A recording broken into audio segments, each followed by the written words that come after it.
Bismillahirrahmanirrahim.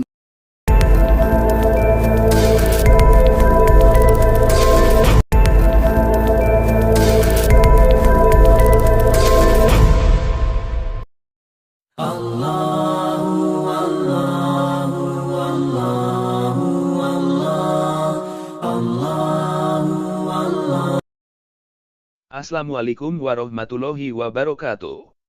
Bertemu lagi bersama channel Al-Fatah Channel yang berisi cuplikan audio dan ilustrasi gambar. Jangan lupa subscribe, like, dan berikan komentar positif. Terima kasih, selamat mendengarkan. Dari Qasasul Quran, kisah-kisah di dalam Al-Quran, yakni runtuhnya negeri Sabah. Para pendengar dan juga pemirsa yang dimuliakan Allah Subhanahu wa Ta'ala, kita tahu bahwa di dunia ini ada satu negara yang selalu dikait-kaitkan di dalam Al-Quranul Karim. Bahkan negara ini sangat erat kaitan dengan Islam, baik Islam yang ada di Timur Tengah ataupun Islam yang ada di negeri kita, Indonesia ini. Negeri tersebut kita kenal dengan negeri Yaman. Kenapa saya akan bicara tentang negeri Yaman?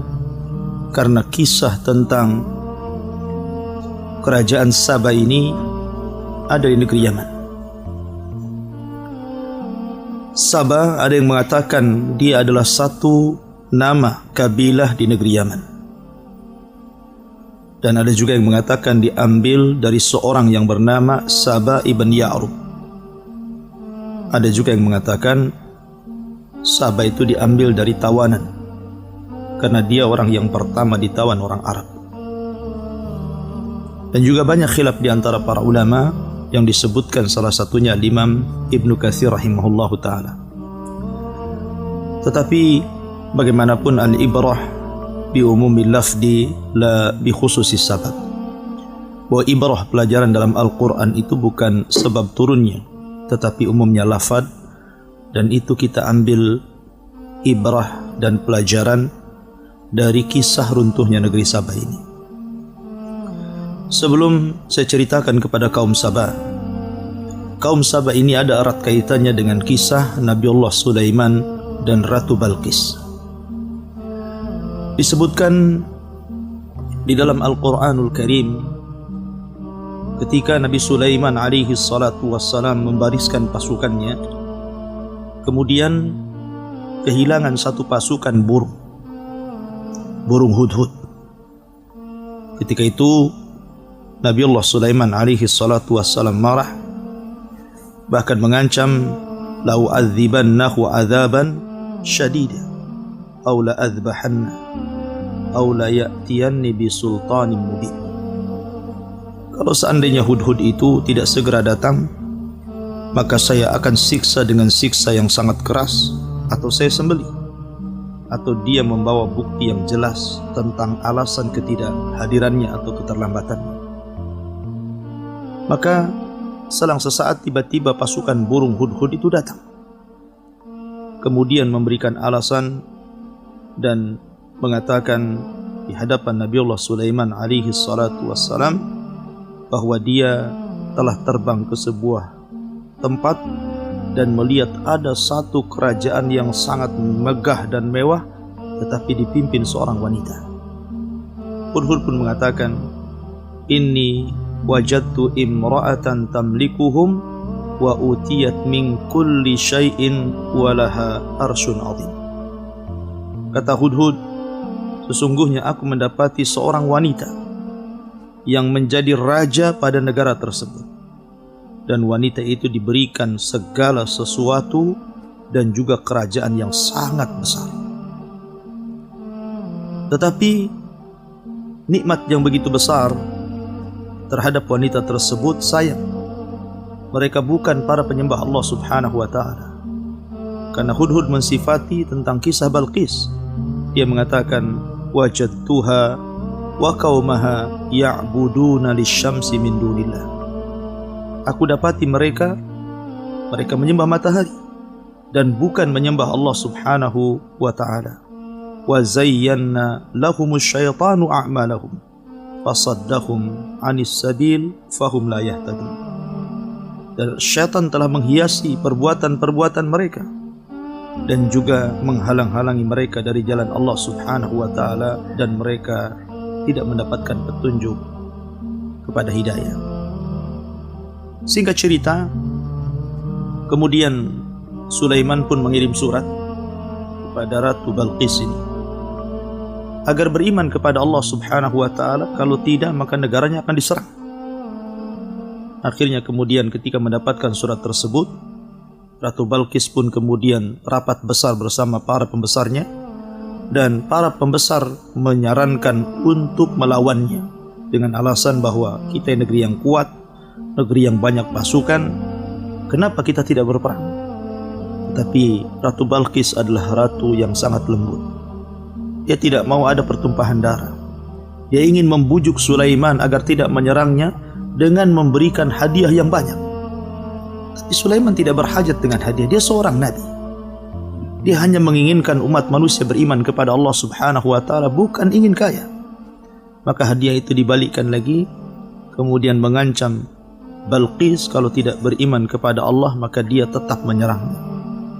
Akhirnya kemudian singkat cerita, setelah istana Balqis kemudian dipindah oleh Sulaiman dan menunjukkan bahwa Nabiullah Sulaiman adalah nabi yang Allah berikan segala sesuatunya melebihi para nabi dan rasul yang lainnya.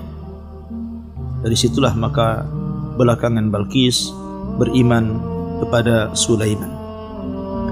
Setelah kemudian Balqis beriman kepada Sulaiman, kemudian juga kerajaan Saba, Allah Subhanahu wa ta'ala anugerahkan nikmat yang sangat besar.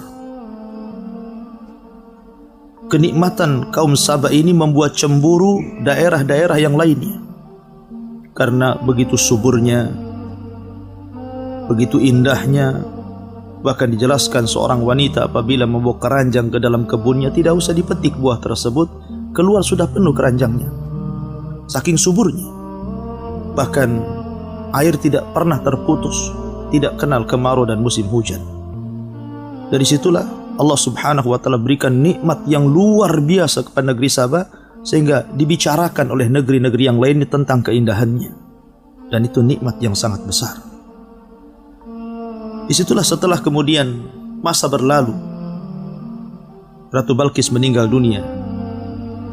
Kemudian juga disebutkan oleh sebagian athar, diutus kepada mereka banyak para nabi.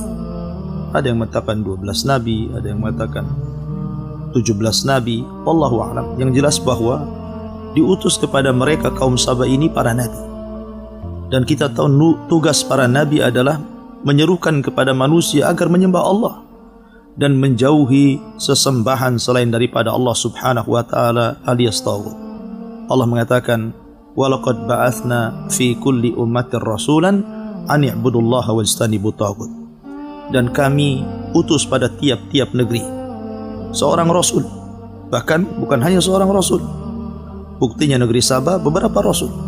Bahkan dalam surah Yasin dijelaskan ada satu daerah yang diutus 3 rasul sekaligus.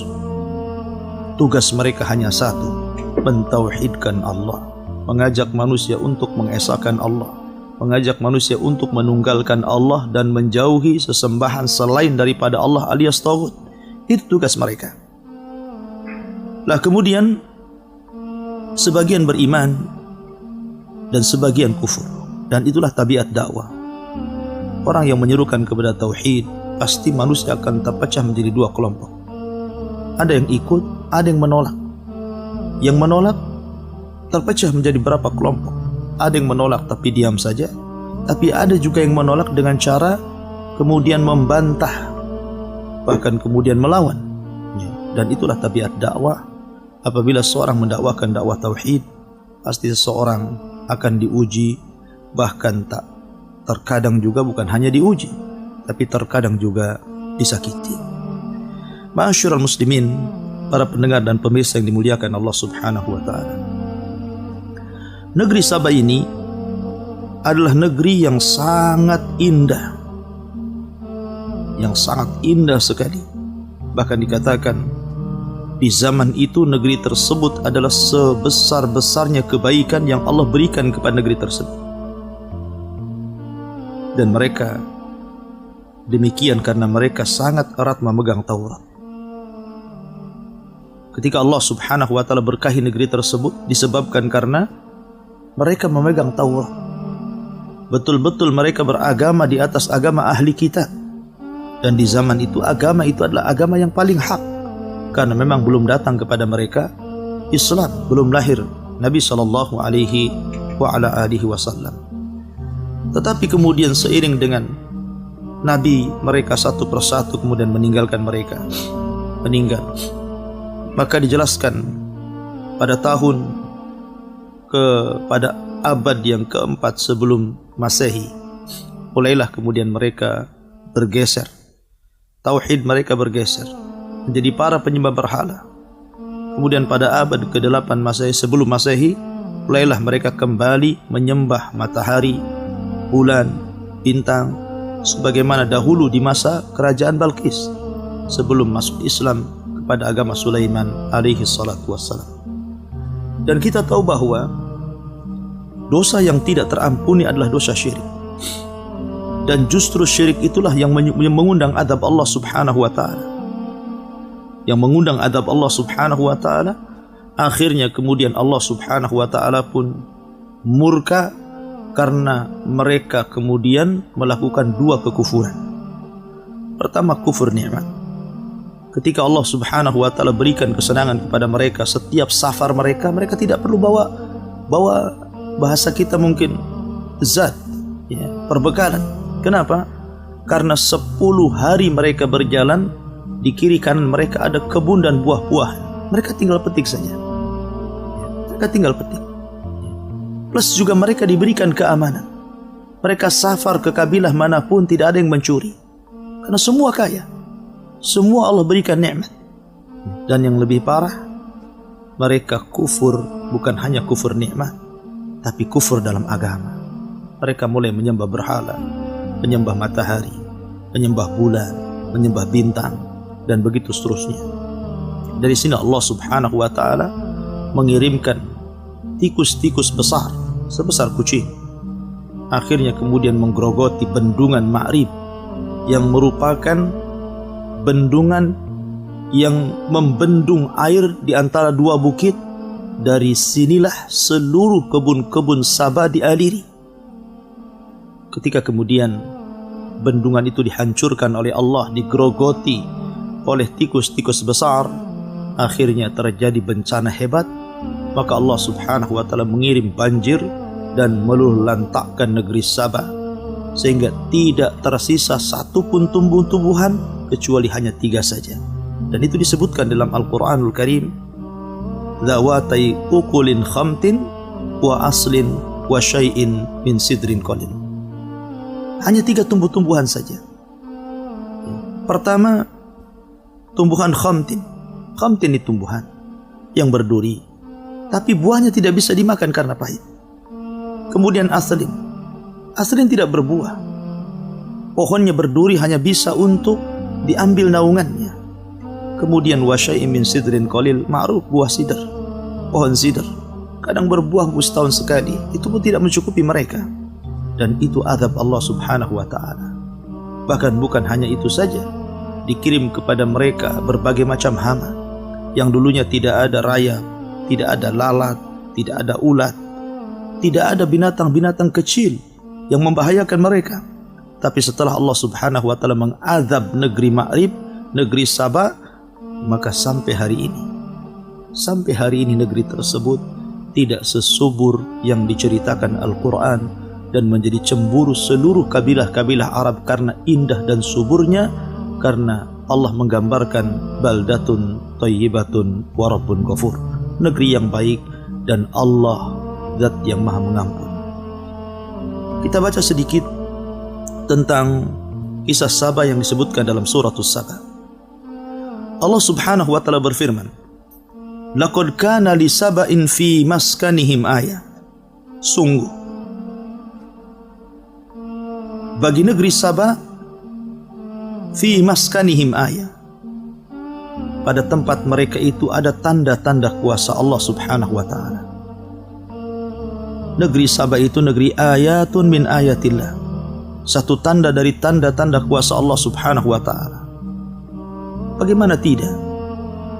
Karena indahnya negeri tersebut, karena suburnya negeri tersebut, tidak ada orang miskin di negeri tersebut, bahkan mereka hidup berkecukupan, sehingga banyak diceritakan manusia di zaman itu. Makanya wajar Allah subhanahu wa ta'ala mengatakan fi maskanihim ayah, negeri Saba itu satu tanda dari tanda-tanda kuasa Allah. Jannatani an yamin wa shimal, di mana negeri Saba itu memiliki dua kebun, kebun sebelah kanan dan kebun sebelah kiri. Seolah-olah kalau seandainya Anda berjalan di sebuah jalan, maka jalan tersebut diapit oleh dua kebun. Dua kebun dengan beragam macam pohon, beragam macam tumbuh-tumbuhan, beragam macam buah-buahan, dan seolah-olah tidak pernah tidak ada musimnya. Musim terus. Semua buah-buahan ada. Bahkan menurut ahlul ilmi, menurut para ulama, ketika menggambarkan keindahan negeri Saba itu, sampai-sampai kalau ada seorang perempuan meletakkan keranjang di atas kepalanya, kemudian masuk ke dalam kebun tersebut, keluar sudah penuh dengan buah-buahan di atas kepalanya tanpa harus memetiknya.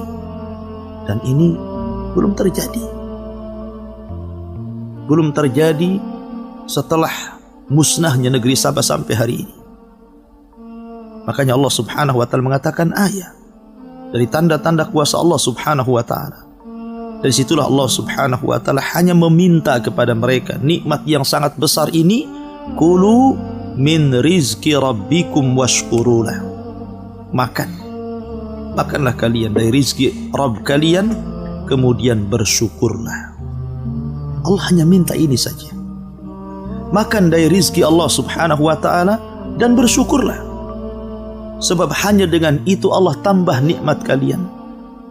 Wa idh ta'adzana rabbukum la in syakartum la azidannakum wa la in kafartum inna adzabi lasyadid. Kalau kalian terus melakukan syukur atas nikmat yang Allah berikan kepada kalian, la azidannakum, aku akan tambah nikmat kalian. Tapi kalau kalian kufur, maka adabku sangat pedih. Bagi Allah subhanahu wa ta'ala menghilangkan kekayaan itu tidak memerlukan waktu yang lama. Terkadang dalam hitungan detik sudah habis kekayaan itu. Allah bisa saja mengirimkan gempa, mengirimkan tsunami, mengirimkan angin puting beliung, mengirimkan kebakaran, dan begitu seterusnya. Allah maha kuasa, Allah maha memberi, dan Allah juga zat yang maha menahan. Allah subhanahu wa ta'ala hanya meminta kepada kita dari nikmat yang Allah berikan kepada kita itu, makan dari rizki Rabb kalian dan bersyukurlah. Untuk bersyukur di sini adalah beribadah kepada Allah subhanahu wa ta'ala, menasabkan nikmat ini datang dari Allah, kemudian mengelola nikmat Allah ini untuk di jalan Allah, dan tidak sombong dengan nikmat yang Allah berikan kepada kita. Kemudian Allah mengatakan baldatun thayyibatun wa rabbun ghafur. Sebuah negeri yang indah, sebuah negeri yang sangat baik sekali. Bahkan bukan hanya itu, wa rabbun ghafur. Kalau seandainya mereka beribadah dan bertobat kepada Allah azza wa jalla, mereka memiliki Rabb yang maha mengampun, sehingga nikmat mereka tidak dicabut. Karena bagaimanapun salah satu sebab penyebab nikmat dicabut karena kekufuran. Karena orang itu ketika berbuat dosa tidak mau bertobat dan kembali. Makanya Allah subhanahu wa ta'ala terkadang mengirimkan bencana kepada mereka. Dari sini kita tahu bahwa negeri Saba ini negeri yang sangat indah sekali. Negeri yang luar biasa. Negeri percontohan negeri-negeri di zaman itu. Tapi sayang, ketika diutus kepada mereka banyak utusan, kemudian sebagian mereka mengingkari utusan tersebut, bahkan kufur nikmat, maka Allah subhanahu wa ta'ala berfirman fa'aradu fa arsalna 'alaihim sailal 'arimi wa baddalnahum bi jannatayhim jannataini dawatai ukulin khamtin wa athlin wa syai'in min sidrin qalil fa'aradu. Mereka pun berpaling. Mereka tidak mau menerima dakwah, menolak dakwah, mulai kufur nikmat. Ya, karena Allah yang berfirman, kalla innal insana la yatgha an ra'ahu istaghna. Sekali-kali tidak. Terkadang orang itu ketika melampaui batas itu disebabkan karena Allah berikan kecukupan. Makanya sering saya katakan bahwa kekayaan itu bukan alamat kebaikan. Terkadang kekayaan itu alamat keburukan. Betapa banyak orang-orang yang sebelum Allah berikan kekayaan mereka dekat dengan Allah Azza wa Jalla. Tapi setelah kemudian Allah kuasakan kepada mereka dunia, Allah bentangkan, akhirnya kemudian mereka pun kufur nikmat. Sebagaimana Nabi SAW pernah mengkhawatirkan kepada umatnya dan mengatakan, bukanlah kefakiran yang aku takutkan kepada kalian. Mal faqru akhsha alaikum. Bukan kefakiran yang aku takutkan kepada kalian. Walakin akhsha alaikum an tubsatad dunya. Yang aku khawatirkan kalau dunia sudah dibentangkan di hadapan kalian. Fatanafasuha kama tanafasuha wa tuhlikukum kama ahlakathum. Kemudian kalian berlomba-lomba mengejar dunia dan meninggalkan akhirat. Sebagaimana orang-orang dulu berlomba-lomba mengejar dunia dan meninggalkan akhirat, maka kalian akan dihancurkan sebagaimana orang dulu juga dihancurkan. Lihat kaum Sabah. Kaum Sabah yang Allah berikan nikmat luar biasa. Tetapi ketika mereka kemudian diberikan kecukupan, kekayaan oleh Allah Subhanahu wa taala, alhaqumut takatsur. Rupanya takatsur mereka, berlomba-lomba mencari kekayaan, menjadikan melalaikan mereka untuk beribadah kepada Allah sampai pada tingkat kekufuran. Fa'aradu, maka mereka pun berpaling. Apa yang terjadi setelah mereka berpaling? Fa'arsalna 'alaihim sailal 'arim.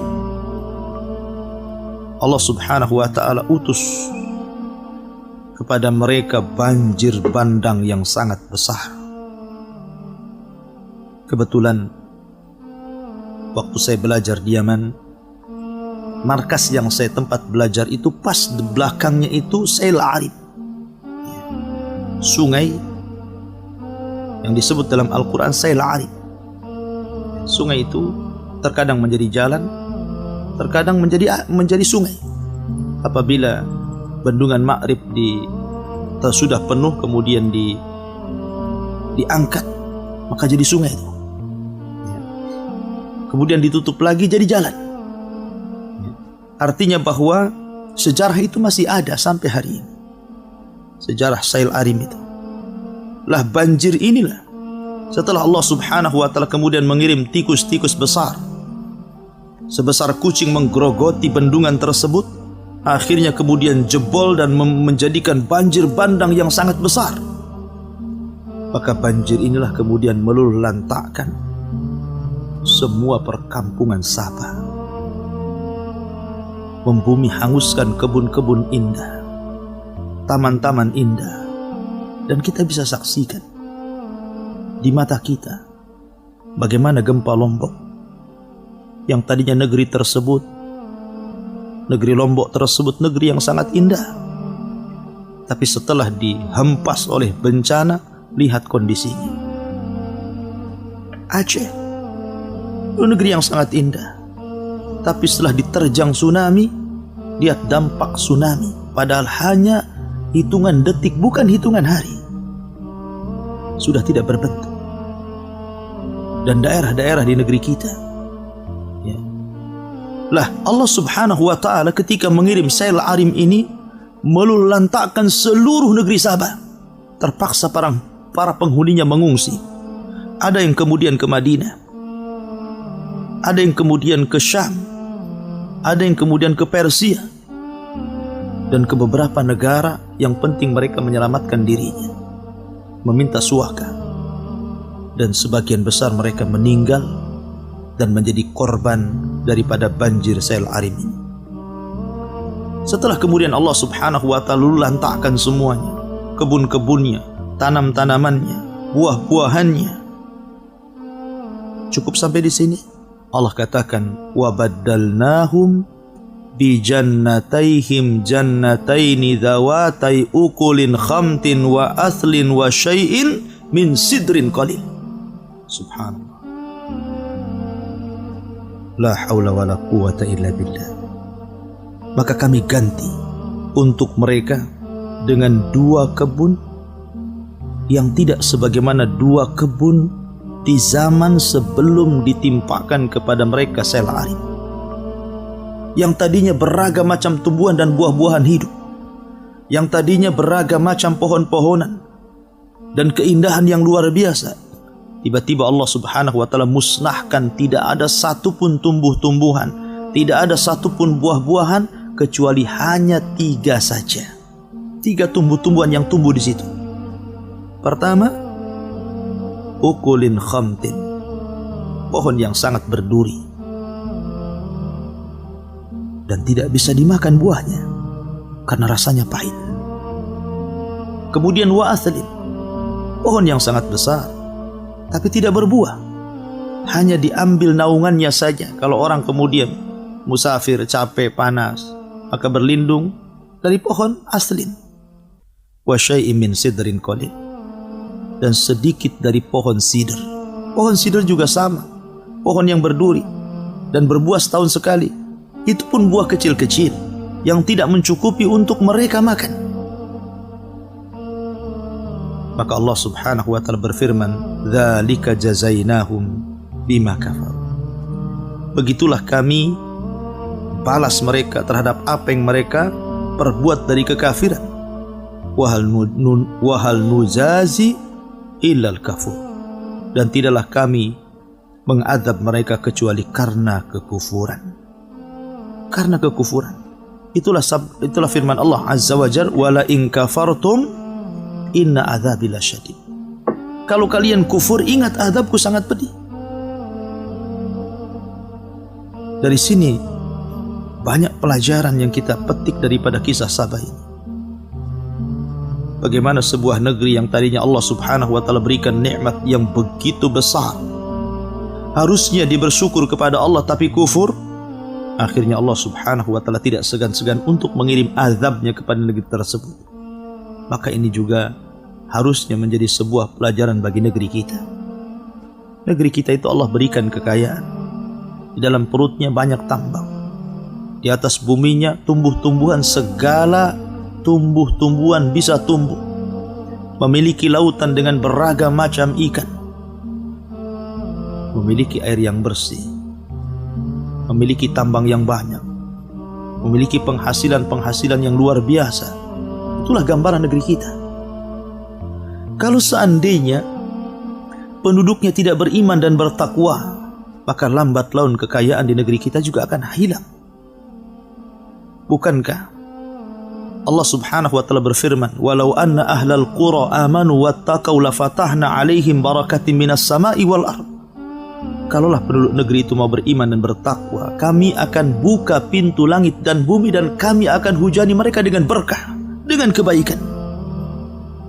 Tetapi kalau seandainya kadzabu, mereka berdusta kepada Allah, mendustakan Rasul, menghina Allah dan Rasulnya, menghina syariat Allah dan syariat Rasulnya,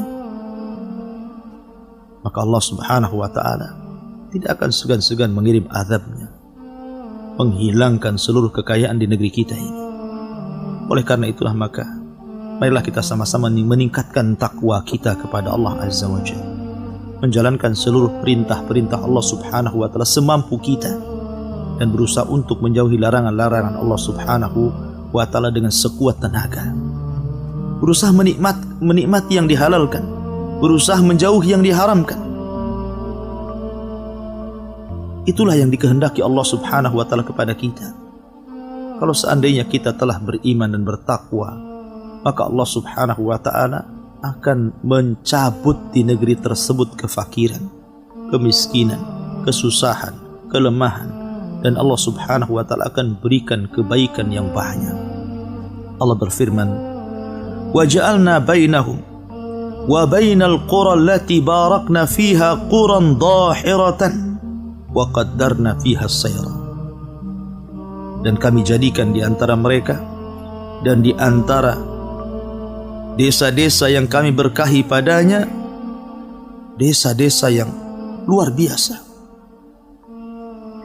Wa qaddarna fiha as-sayr, dan kami mudahkan perjalanan mereka. Allah ingin menggambarkan kepada kita betapa makmurnya negeri Saba.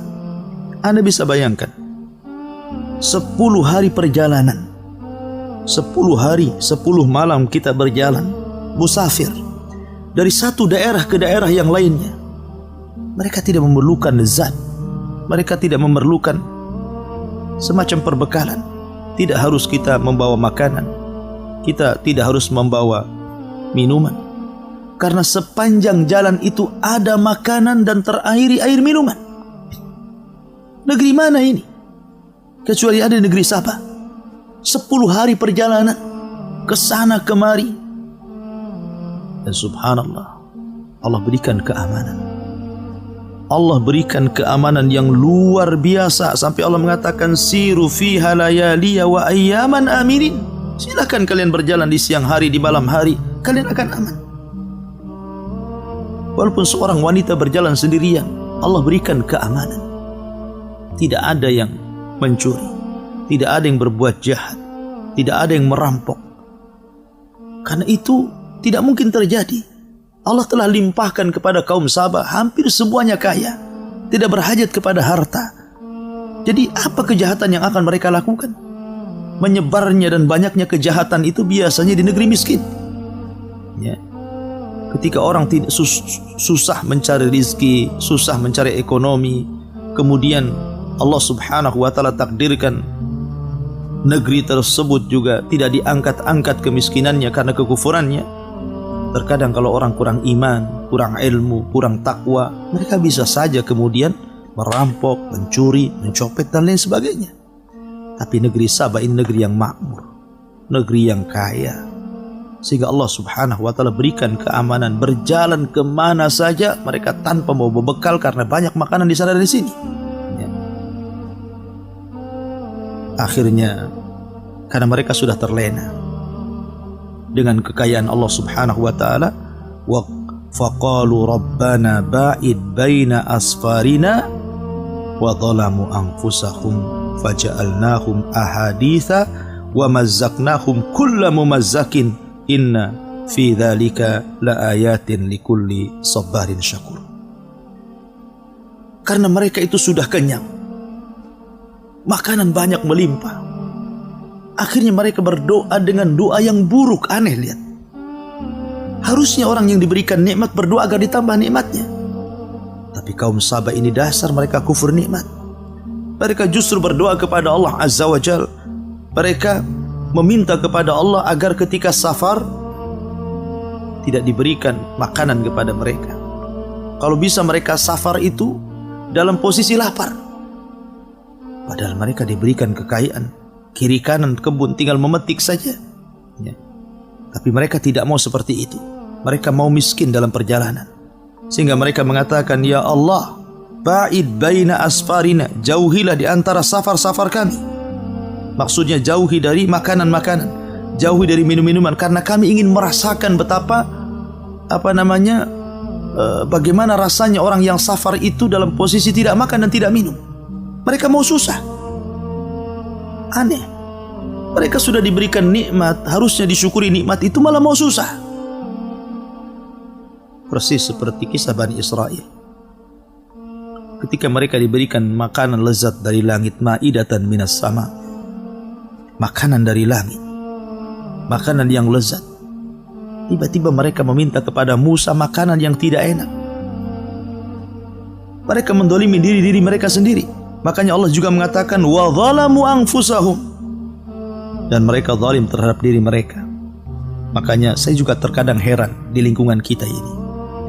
Ada orang kaya yang Allah limpahkan rezeki kepada mereka, Terkadang bukan hanya bakhil kepada orang lain, dia pun bakhil kepada diri sendiri. Padahal dia sanggup membeli makan yang enak, membeli lauk pauk yang enak. Dia lebih memilih uangnya disimpan dan tidak mau disedekahkan untuk orang lain, bahkan untuk dirinya sendiri bakhil. Terkadang pakaian sholatnya biasa-biasa saja, itu pun kalau sholat. Mereka tidak paham ketika mereka mati, yang pertama kali berpisah dari mereka adalah harta, sebelum keluarga. Karena keluarga berpisah itu setelah diantarkan Anda ke kuburan, baru Anda ditinggalkan. Jadi ada orang-orang yang mendolimi diri mereka. Harusnya seorang itu bersyukur atas nikmat Allah subhanahu wa ta'ala. Kita boleh menikmati apapun yang Allah subhanahu wa ta'ala nikmatkan kepada kita selama itu halal. Kita boleh memakan makanan yang enak, meminum minuman yang enak selama itu halal dan penuh berkah. Dan jangan lupa bersedekah kepada orang lain. Bersedekah kepada orang-orang susah, orang fakir, orang miskin, anak yatim. Karena itu bentuk kelembutan hati, dengan sebab itulah hidayah Allah masuk ke dalam hati kita. Maka Allah subhanahu wa ta'ala berfirman, wa dhalamu anfusahum, tapi mereka mendolimi diri mereka sendiri. Apa terjadi? Faja'alnahum ahadits, maka kami jadikan cerita mereka menjadi buah bibir di semua tempat dan daerah. Ya, karena itu tanda-tanda kuasa Allah. Negeri Sabah, negeri yang menjadikan pembicaraan semua daerah setelah terjadi azab Allah. Setelah kemudian Allah kirimkan banjir yang sangat besar. Kemudian sebagian mereka pergi ke Syam, sebagian mereka pergi ke Irak, sebagian mereka pergi ke Persia, sebagian mereka pergi ke Madinah. Maka akhirnya kemudian bapak-bapak mereka menceritakan kepada anak-anaknya, menceritakan kepada cucu-cucunya. Akhirnya menjadi buah bibir dan cerita di semua tempat, termasuk Al-Quran juga ikut menceritakannya. Allah mengatakan, wa mazzaqnahum kulla mumazzakin, maka Allah subhanahu wa ta'ala hancurkan sehancur-hancurnya negeri itu. Na'udzubillah. Inna fi dzalika la ayatin likulli sabarin syakur. Ini semua sebenarnya menjadi tanda bagi orang-orang yang mau sabar. Sabar ketika menjalankan ketaatan, sabar ketika menjauhi kemaksiatan, sabar ketika menerima takdir dan putusan Allah, baik yang baik ataupun yang buruk. Kemudian syakur, dan pelajaran bagi orang-orang yang mau bersyukur. La in syakartum la azidannakum wa la in kafartum inna adzabi lasyadid. Kalau kalian bersyukur akan nikmat Allah azza wajal, maka kami akan tambah nikmatku. Tetapi kalau kalian kufur, tunggulah bahwa azabku sangatlah pedih. Wallahu a'lam. Ini diantara kisah singkat daripada negeri kaum Sabah dan runtuhnya negeri Sabah karena kekufuran mereka. Mudah-mudahan menjadi ibrah dan pelajaran, khususnya bagi bangsa kita yang tercinta Indonesia ini. Wallahu a'lam.